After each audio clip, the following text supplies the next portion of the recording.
Os aviões são coisas misteriosas. Gigantes de metal, inimaginavelmente pesados voando no céu, lotados, não apenas com pessoas, mas também com todos os tipos de aparelhos eletrônicos e caixas cheias de bagagens gigantescas. O que mais me confunde, no entanto, são os pneus deles. Sim, sério. Quero dizer, olhe para eles em comparação com o corpo da aeronave. São minúsculos. Como podem suportar todo aquele peso e velocidade? Ok, vamos verificar o que acontece quando o avião está se preparando para pousar na pista. Enquanto ele ainda está no ar, sua velocidade vai ficando mais baixa e mais baixa. É aí que você pode sentir seus ouvidos ficando fechados. E também sente que o avião parece que começou a rastejar no ritmo de um caracol, quando apenas um segundo atrás estava se movendo a uma velocidade vertiginosa. Na cabine, os pilotos estão diminuindo ainda mais a velocidade do gigante de aço e se preparando para baixar o trem de pouso. Esse é um mecanismo complexo que consiste em componentes estruturais, absorvedores de energia, freios, hidráulica e, é claro, rodas e pneus. Do seu assento, você pode ouvir um ruído robótico distinto. Trata-se do trem de pouso e dos flaps das asas sendo abaixadas. Então, quando o avião está prestes a pousar, o nariz começa a apontar para cima. Se parecer estranho, pense nos esquis aquáticos. Quando o esquiador está se movendo na superfície da água, as pás estão sempre inclinadas para cima. Caso contrário, tanto o esquiador quanto os esquis mergulhariam na água.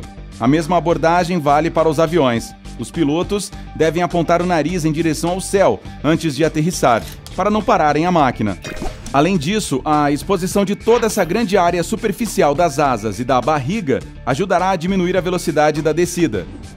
De qualquer forma, alguns segundos depois, todas as 300 toneladas da aeronave tocam o chão enquanto continuam a 275 km por hora. Imagine sua tradicional casa de 2 andares, totalmente mobiliada, caindo no chão tão rápido quanto uma flecha voadora. Esse deve ser o impacto. E ainda assim, esses pequenos pneus, comparativamente, não estouram com essa tremenda pressão? Esse feito incrível tem a ver com os materiais com que são feitos, o gás que os enche e a maneira como são inflados. Para fazer os pneus de avião, os fabricantes usam uma mistura de diferentes tipos de borracha sintética. Isso os torna tão fortes que cada um deles pode lidar facilmente com uma carga de 38 toneladas. Você não disse 300 toneladas no total? Ei, boa memória. Sim, mas lembre-se, pode haver de 14 a 22 pneus em um jumbo. Eles também são duráveis. Um avião pode tocar o solo até 500 vezes antes que seus pneus precisem ser cobertos com uma nova camada de borracha. Mas o que os torna tão resistentes são principalmente cabos de nylon sob a banda de rodagem e reforços especiais em aço e alumínio. Depois, há o gás que eles contêm, e não é oxigênio. Em temperaturas muito baixas, o oxigênio pode se transformar em gelo dentro dos pneus. Obviamente, a temperatura deve ser extrema para que isso aconteça, cerca de menos 217 graus. Mas você nunca sabe como serão as viagens aéreas. As altas temperaturas, como durante a frenagem, podem desencadear uma reação entre o oxigênio e a borracha. Quando esses dois se misturam, a borracha fica mais fraca, e ninguém quer pneus de avião fracos, pois eles podem explodir. É por isso que o gás que enche os pneus das aeronaves é o nitrogênio. Ele não reage com a borracha, o que o torna uma opção muito mais segura para aviões. Também não vaza pela borracha tão rápido quanto o oxigênio, o que significa que os pneus cheios, com 95% de nitrogênio, permanecem inflados por muito mais tempo. E isso é uma boa notícia, porque neste caso, as rodas precisam de menos manutenção, o que economiza o dinheiro da companhia aérea. Agora, a pressão nos pneus de avião é 6 vezes maior que a dos pneus do seu carro. São 14 atm, o que significa 200 libras por polegada quadrada. E é isso que você sentiria se desse um mergulho a 137 metros debaixo d'água. Ou melhor, não sentiria, porque a pressão máxima que uma pessoa pode suportar é de apenas 3,4 atm.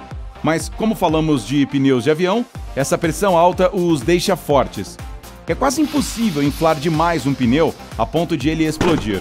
É verdade que o excesso de pressão pode reduzir a tração e pressionar mais as rodas do avião. Mas se acontecer uma situação de um pneu estourar, é principalmente por ele estar pouco inflado. Mesmo que isso tenha acontecido no seu voo, é provável que você nem tenha notado. Lembre-se, pode haver muitas rodas em grandes aviões, como um Airbus A380 ou um Boeing 747. E se um dos pneus falhar, a aeronave ainda pousará em segurança. Há mais uma razão pela qual esses pneus devem ser fortes e duráveis. Quando um avião toca o chão, eles não estão girando em princípio, estão derrapando. Em outras palavras, o avião os arrasta pela pista até desacelerar o suficiente para que as rodas possam girar. É quando você pode ver os pneus fumegando após tocarem o solo. Neste momento, estão acelerando para alcançar a velocidade de pouso. Toda essa situação de aterrissagem também levou os pneus a terem ranhuras cortadas. Se tivessem padrões de blocos, como nos carros, esses blocos simplesmente cairiam assim que as rodas do avião tocassem o chão. O desgaste mais grave acontece exatamente quando a borracha entra em contato com a pista. A propósito, você já reparou no quão pequenos e magros em comparação com a enorme fuselagem os pneus de avião são? Não se preocupe, eles têm o tamanho que precisam ter.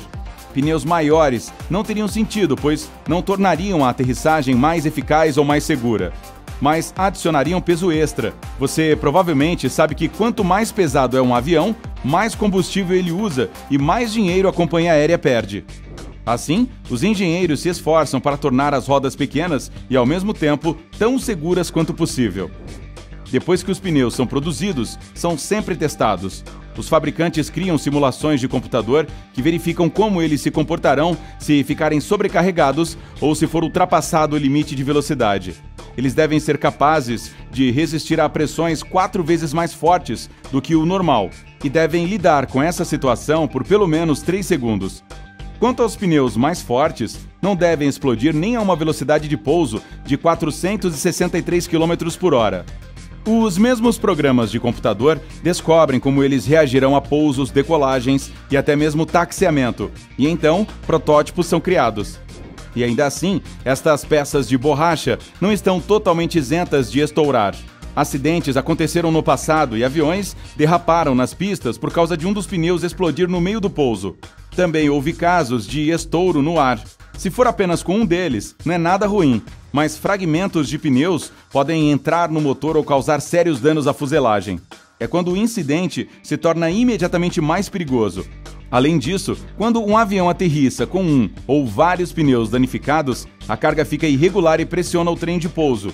Na pior das hipóteses, todos os pneus, mesmo os bons, podem precisar ser substituídos após esse incidente. Não dá para negar que as rodas do avião são legais, mas, às vezes, elas precisam de ajuda adicional.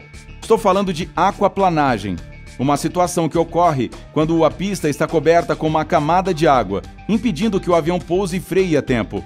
A aeronave continua derrapando para frente sem conseguir tração. A propósito, o mesmo pode acontecer com seu carro em um dia chuvoso.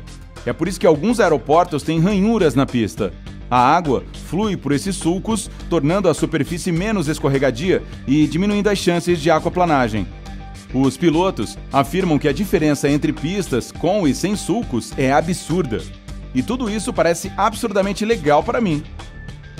Ei, se aprendeu algo novo hoje, curta este vídeo e o compartilhe com um amigo. E aqui estão alguns outros para você aproveitar. Basta clicar à esquerda ou à direita e permanecer no lado incrível da vida.